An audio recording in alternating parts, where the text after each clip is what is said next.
Hello, and welcome to our first in a series of interviews on Fair Chance Hiring. My name is Matt Joyce, and I'm a partner at Levelset and a co-founder at Envoy. Hey everyone, I'm Alex Love. I'm a partner at Levelset and CEO at Alex Love Consulting. Really excited to chat today.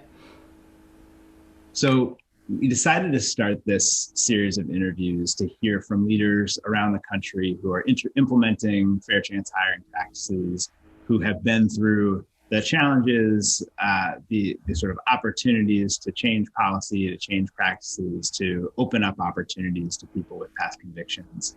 Our work spans a variety of industries and fields, but really centers on helping companies create more opportunity for people with past convictions to become part of their workforce, to contribute to the companies. And so we're going to dig in with Alex specifically today on building that culture of fair chance hiring. Alex has done this in past work and is herself an expert in addition to being the co-host and the interviewer for our series to come. But Alex, before we start, maybe just have a chance to talk a little bit about our work with clients and what we do with companies. Yeah, for sure. Thank you for that introduction. When we're engaged with clients, we're really trying to look at those policies and procedures. What's in the background of your HR department as it relates to hiring? When was the last time that you actually took a look at those policies and considered, how a background check is impacting your candidates and also your talent pool? So we're taking a look at policies and procedures, but through that, we're also talking with leaders as well as managers around coaching and training and really helping folks understand better the collateral consequences of what it means when you are returning to the community. As well as, with these partnerships, we are usually partnering with a community partner, an organization in the community that's really providing resources and support and training to folks that have had past convictions and really help them be ready for jobs and really give them additional access to those.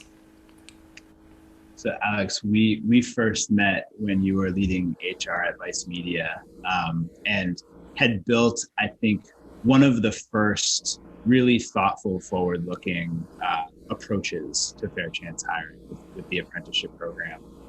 It was exciting and encouraging that Vice not only built this, but wanted to talk about it and wanted to share and wanted to sort of be a leader in this field. I wonder if we can start there and if you can share a little bit about both the apprenticeship model that you've created, but also helping build that culture at Vice that really took ownership and wanted to disseminate their practices and talk more broadly about the work.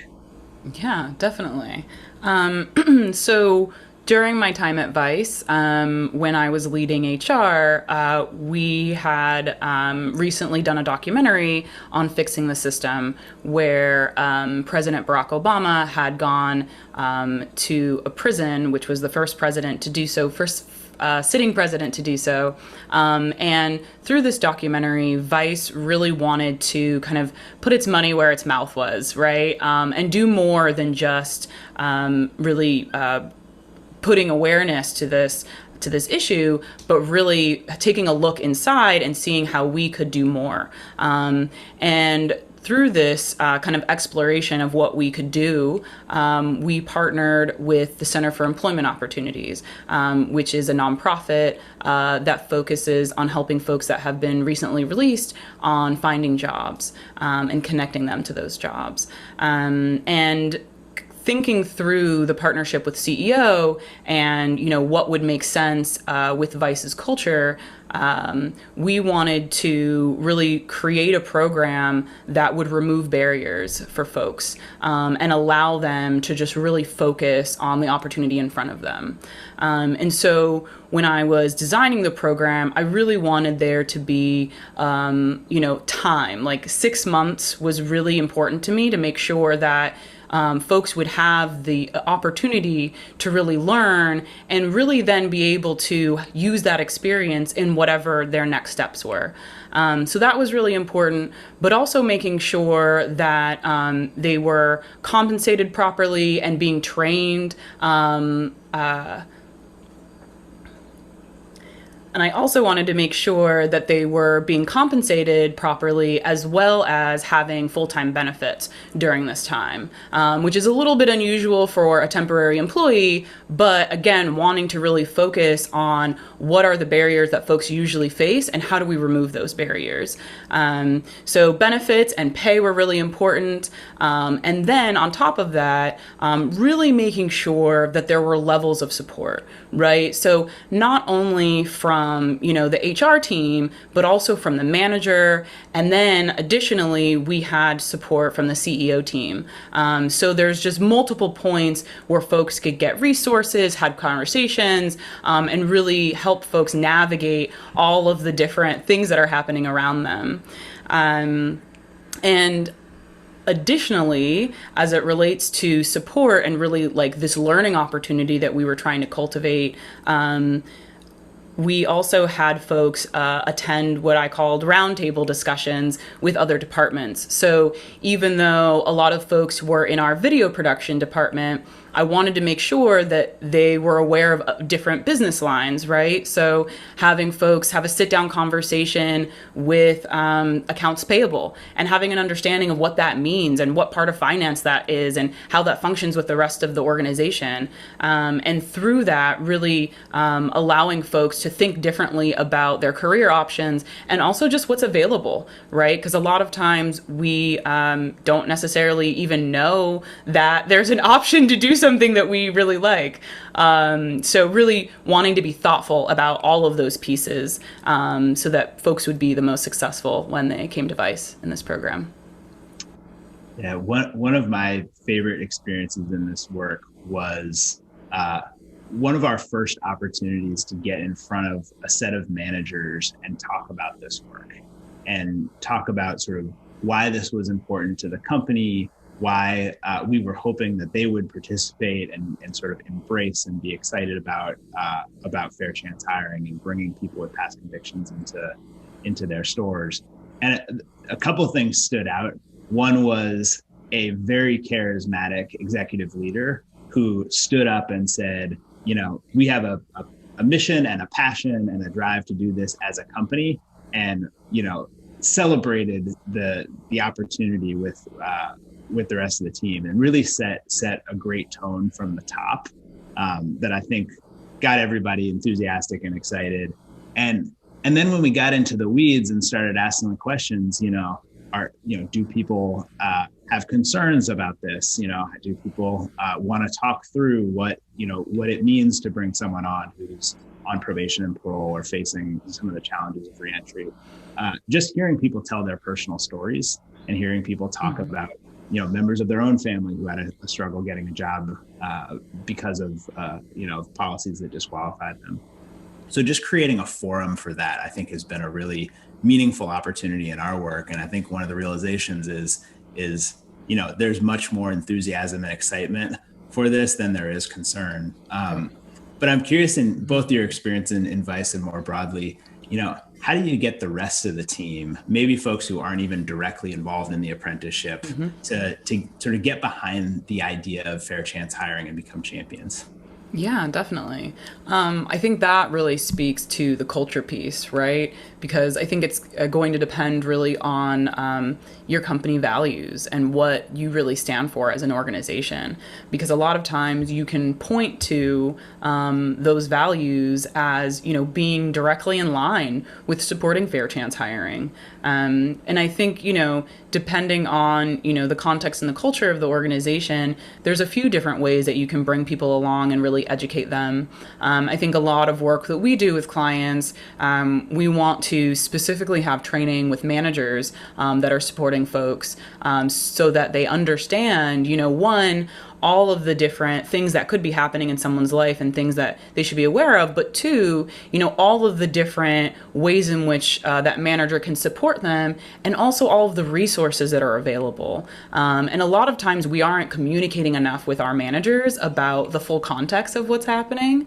And then additionally, I think that in 2021, we're in a different space and time, and people really care and want to be at organizations that are being really thoughtful about taking care of their people, right? And there's a lot of folks that are specifically only working at employers that do have such values.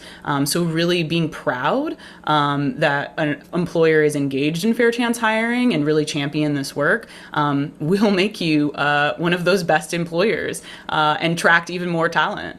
And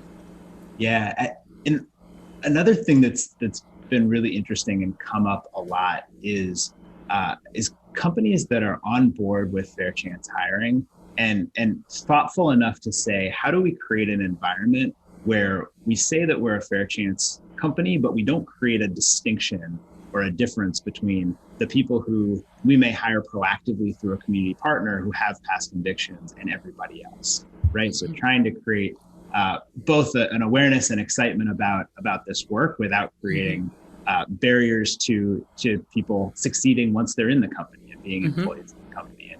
And I'm curious, again, sort of looking back at the Vice work, which was so groundbreaking in many ways, like how did you make sure that the people who came through the apprenticeship were fully integrated and felt like they were part of the company and not just part of a special program? Yeah, for sure. I think, one of the things that's really important in general, whenever you're onboarding someone to a new organization, is like social connection, right? And really feeling a part of the culture. So one of the things that we did when we were onboarding folks into the apprenticeship program was really to make sure that they knew where all the things were, but also that they met a lot of people, right? And that they knew that they could always go to those folks for support and for resources. And that's just so important. As you're thinking and talking with other companies who are just at the beginning stages of their journey, in implementing new practices and building these community partnerships, in trying to create these cultures, what advice would you give folks in the HR world or on executive teams who are just looking for a starting point?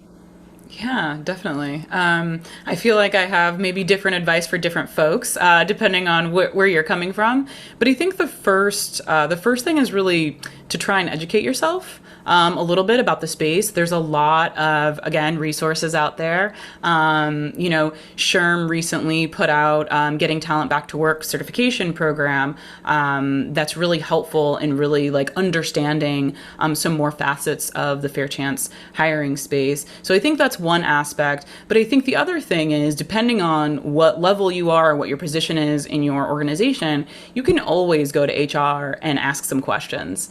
What is our policy right now? How do we stand as it relates to fair chance hiring? Have we ever had that conversation?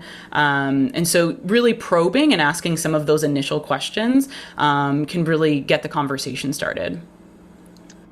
Yeah, agree completely. And that's part of why it's been so fun to work with community partners, is that they, just having resources that are consistently able to work with companies and answer some of these questions, I think has been so helpful. It's amazing how much people's first reaction seems rarely to be hesitancy and more to be, how can I help? How can I learn? How can I sort of be part of this? And to be able to equip people with the tools to support their colleagues, to promote this, to be champions for it, I think is so important. Well, Alex, thank you. This is not the last you'll hear from us. We have an opportunity together to speak with a whole range of leaders over the coming months. Just so excited to kick this work off, but appreciate you being the first in the hot seat and excited to continue these conversations. Yes, thank you so much for having me in the hot seat. I'm really excited to be on the other side as the co-host and interviewing all the folks in this space. Thank you so much.